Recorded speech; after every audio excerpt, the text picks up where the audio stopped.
एक गांव के बाहर एक बाबा जी की कुटिया थी। बाबा जी अपनी भद्रता और मिलनसारिता के कारण गांव वासियों में अत्यंत लोकप्रिय थे। उस गांव में एक दूसरे गांव से एक भीलनी रोज दूध बेचने के लिए आती थी। सबसे पहले वह बाबा जी को दूध देती, फिर गांव के अन्य लोगों के पास जाती। एक दिन वह देरी से आई तो बाबा जी ने कारण पूछा। भीलनी बोली, आज नदी पार करने के लिए नाव देर से मिली, इसीलिए देर से आई। बाबा जी बोले, बेटी, लोग तो भगवान के नाम से भवसागर को पार कर जाते हैं, तू एक नदी नहीं पार कर सकती। भीलनी पर बाबा जी की बात का गहरा प्रभाव पड़ा। अगले दिन वह प्रातःकाल ही बाबा जी के द्वार पहुंच गई। बाबा जी ने पूछा,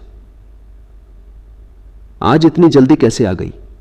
भीलनी बोली, आपने ही तो भगवान नाम का सहारा सुझाया था, आज उन्हीं का नाम लेकर पानी पर चलती हुई यहां आ गई। अब नाव का सहारा लेने की जरूरत जीवन भर नहीं पड़ेगी। बाबा जी ने भगवान नाम का उपदेश दिया तो था, परंतु उन्हें स्वयं उसके इतने बड़े प्रभाव का भान न था। उन्हें लगा कि भीलनी उनसे यह बात हास्य में कह रही है, सो वे प्रमाण लेने भीलनी को लेकर नदी किनारे पहुंचे। यह देखकर उनकी आंखें आश्चर्य से खुली रह गईं। जब भीलनी सिर्फ भगवान का नाम लेते हुए सहजता से नदी पर चलते हुए दूसरी ओर को जाने लगी। बाबा जी भीलनी को प्रणाम करते हुए बोले, बेटी, आज से तू ही मेरी गुरु है। मैंने तो जीवन भर भगवान का नाम लेने का उपदेश भर दिया है, पर तूने तो भगवान को अपना करके दिखा दिया। निष्पाप हृदय वाले सच्चे मन से भगवान को पुकारते हैं तो वे भी उनके सहारे के लिए उपस्थित हो जाते हैं। इस कहानी का संदेश है कि निष्पाप और सच्चे मन से भगवान का नाम लेने और उन पर विश्वास करने से असंभव भी संभव हो सकता है। भगवान नाम की शक्ति अपार है और जब हम पूरी श्रद्धा और विश्वास के साथ भगवान को पुकारते हैं तो वे हमारी सहायता के लिए अवश्य आते हैं। सच्चे मन से भगवान का स्मरण करने वाले को किसी अन्य सहारे की आवश्यकता नहीं होती। जंगल में खरगोशों की सभा बुलाई गई। सभा का उद्देश्य अपनी अपनी पीड़ा व्यक्त करना था। भोजन के अभाव से लेकर शिकारी जानवरों द्वारा पीछा करना तक आदि बहुत से विषयों पर चर्चा हुई। अंत में निष्कर्ष निकला कि उनकी व्यथा का मूल कारण विधाता ही है, जिन्होंने उन्हें इतना छोटा, दुर्बल, असहाय बना दिया है कि वे निरीह माने जाते हैं। सबने निर्णय किया कि ऐसी परिस्थितियों में सामूहिक आत्महत्या के अतिरिक्त और कोई विकल्प शेष नहीं बचता। इसी संकल्प के साथ सबके सब तालाब को चले कि वहां जाकर डूब मरेंगे। तालाब के किनारे मेंढक बैठे थे। वो खरगोशों को देखकर डरकर भागे।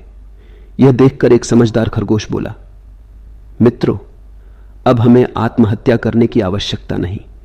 इस संसार में हमसे दुर्बल अनेकों जीव हैं। हमें विधाता ने जो दिया है उसी पर संतोष करना चाहिए।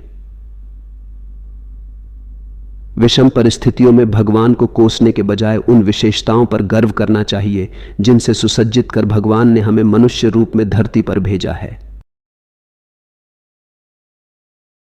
योगक्षेम आपका ही एकनिष्ठ ओंकार पूज्यवर आप सृष्टि में रहते हैं। छोड़ दिया सब भार आपके, योगक्षेम में पलते हैं।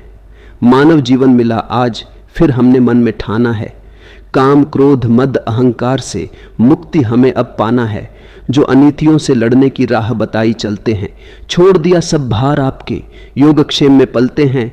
क्षमा, दया, करुणा, ममता का सागर जहां मचलता है। शील, सादगी, सज्जनता का भाव सदैव उमड़ता है। मानवता के सद्गुण सारे सद्विचार में पकते हैं। छोड़ दिया सब भार आपके, योगक्षेम में पलते हैं। पीड़ाएं जग की पीने को, हृदय सदा अकुलाता है।